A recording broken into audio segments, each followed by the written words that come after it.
You see the flashing lights, your heart drops, and the officer walks up to your window. One wrong word right now could legally haunt you forever. Do you actually know the rights you have sitting in that driver's seat? Welcome back. Before we dive in, I am not a lawyer, and this is not legal advice. This video is for educational and informational purposes only. Okay, let's be real. When we get pulled over, most of us have a natural instinct to be overly helpful.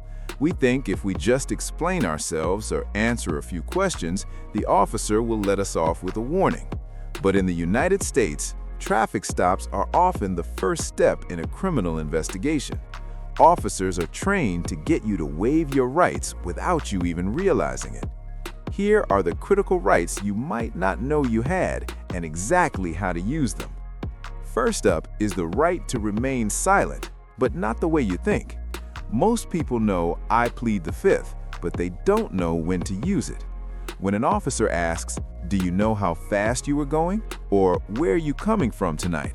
those aren't casual conversation starters. They are gathering evidence. If you say, "I was just coming from a bar," you've given them reason to investigate you for DUI. If you say, "I was going with the flow of traffic," you just confessed to speeding. You have the right not to answer incriminating questions. However, you can't just sit there silently staring ahead. That looks suspicious and escalates things. You must verbally invoke this right. Keep your hands on the wheel, be polite, and say, "I'm happy to provide my license and registration, officer, but I don't wish to answer any questions." If they push you, and they might, just repeat it calmly. "I'd like to remain silent." You are preserving your rights, not being rude.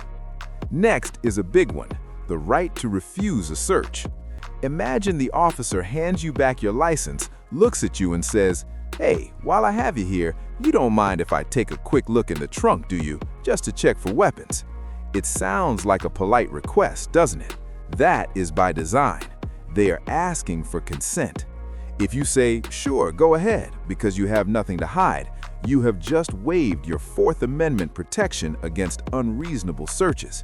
If they find anything, even something a friend left back there years ago, it is now your problem. You have the right to say no. Look them in the eye and say, "I do not consent to any searches."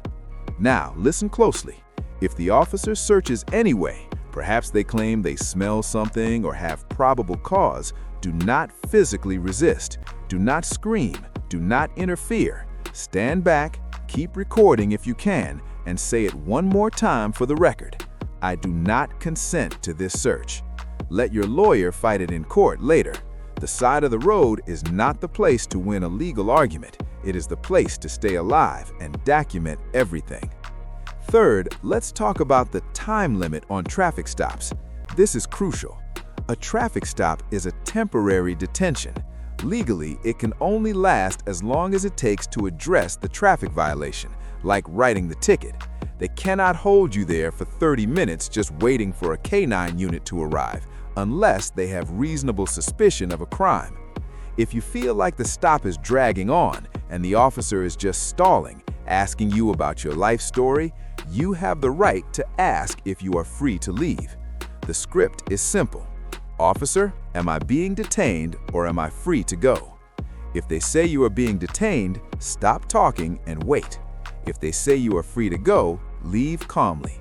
This question starts a verbal timer. It signals that you know you cannot be held indefinitely without cause. And finally, let's talk about the passenger.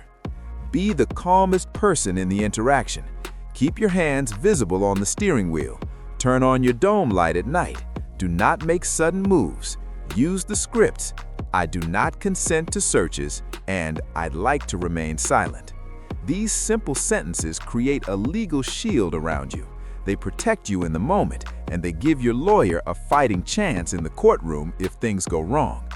If you found this helpful, please like this video. It really helps the algorithm show this to other viewers who need to know their rights.